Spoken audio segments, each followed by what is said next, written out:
এই ভিডিও চলাকালীনও আমি পলাতক, আমাদের নামে অলরেডি মামলা হয়েছে। আমরা পক্ষে মিল্টন সমাদ্দার একজন ভয়ঙ্কর প্রতারক। বর্তমান সময় বিশ্বাস করব কারে? যারাই রক্ষক হয় তারাই বক্ষক। এই যে মিল্টন ভাইয়ের এই ভিডিওটা দেখার পর আমি আকাশ থেকে পড়ছি। অসহায় মানুষকে আশ্রয় দেওয়ার নামে তাদের কিডনি সহ বিভিন্ন অঙ্গ প্রত্যঙ্গ কেটে বিক্রি করেন তিনি।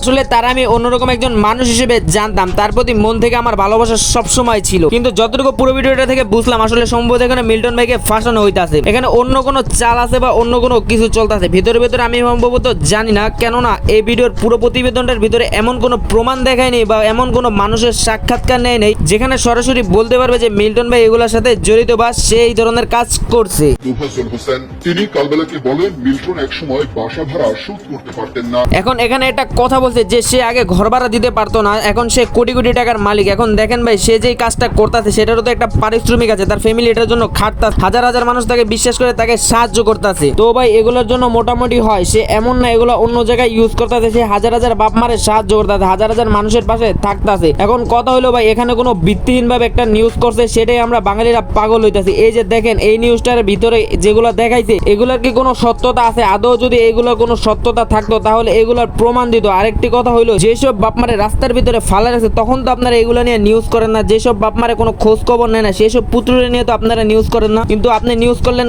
কারণে যে তাদের সাহায্য করে, যে তাদের পাশে তাদের নিয়ে। তো বর্তমান সময় বাংলাদেশে ভালো মানুষের কোনো মূল্য নাই। দুজনকে দাফন করা হয়েছে, তাদের প্রত্যেকের ডেথ সার্টিফিকেট দেওয়া হয়েছে চাইল্ড অ্যান্ড ওল্ড এজ কেয়ারের প্যাডে। আরে ভাই, সে এখন তার নিজস্ব প্রতিষ্ঠানের মাধ্যমে সবকিছু করতেছে যাতে সুন্দর করে এবং সুশৃঙ্খল ভাবে হইতে পারে। এই কারণে এখন আপনারা এই বিষয়টা অন্যদিকে নিতে পারেন। তাহলে আপনারা এই যে এক একজনের নাম বলছেন, তাদের সাক্ষাৎকার কেন আমাদের দেখাইলেন না, আমাদের মাঝে কেন তুলে ধরলেন না? আমিও বলি, যদি সে এই ধরনের কাজ কইরা থাকে, সে যদি এই ধরনের কাজের সাথে জড়িত থাকে, এটা নিকৃষ্টতম কাজ। কেননা মানুষের বিশ্বাস, ভরসা এবং ভালোবাসা নিয়ে সে খেলতেছে এবং মানুষের সাথে এই ধরনের নিকৃষ্টতম কাজ করার তার অধিকার নাই। অসৎ যদি বিচারের দিন থাকবে, আদালত যে শাস্তি দেয়, আইন কানুন দেশের শাস্তি দেয়, সেটা পাইতে নেব, মাথা পাইতে নেব। সে যদি এগুলো করে থাকে তাহলে তার দৃষ্টান্তমূলক শাস্তির দাবি আমিও করতেছি, আমার সাথে আমার অডিয়েন্স এবং বাংলাদেশের প্রতিটা মানুষ চায়। কিন্তু আপনারা কোনো নিউজ কোনো ভিত্তিহীনভাবে কোনো প্রমাণ ছাড়া করতে পারেন না। এরা কি এদের নিউজে দেখাইতে পারছে কোনো লোকের কিডনি নিয়ে গেছে, কোনো লোকের কোনো কিছু নিয়ে গেছে, তার সাক্ষাৎকার কোনো লোকের এগুলো নিয়ে গেছে, বা কোনো লোকের অপারেশন করছে তার ছেলের সাক্ষাৎকার না, কোনো কিছু না? আমার মনে হইতেছে ভাই এটার পিছনে কোনো কাহিনীর পিছু কাহিনী থাকে, এটার পিছনে কোনো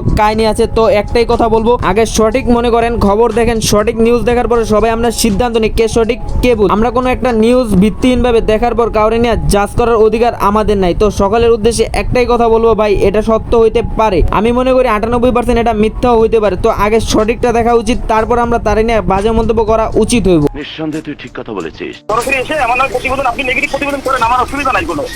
বাংলাদেশের মানুষ জানো, কোনো অসুবিধা নাই। আরে এই মিল্টন ভাইয়ের যে কল রেকর্ড দিয়েছে সেখানে কি বুঝাইছে? সে কিছুই বুঝায় নাই। সে বুঝাইতেছে আপনারা যা মন চায় করেন, আমি সঠিক, তো আমি এগুলার প্রমাণ দিতে পারবো। তো ভাই আমাদের মনে হইতাছে এখানে অন্য কোনো কাহিনী আছে। তো যাই হোক, যতদিন বাঁচবো সত্যের পক্ষে বাঁচবো, অন্যের বিরুদ্ধে কথা বলবো। সো গাইস, আজকের ভিডিও এখানে দেখা হচ্ছে নেক্সট কোনো ভিডিও। ততক্ষণ পর্যন্ত still the take care, bye by.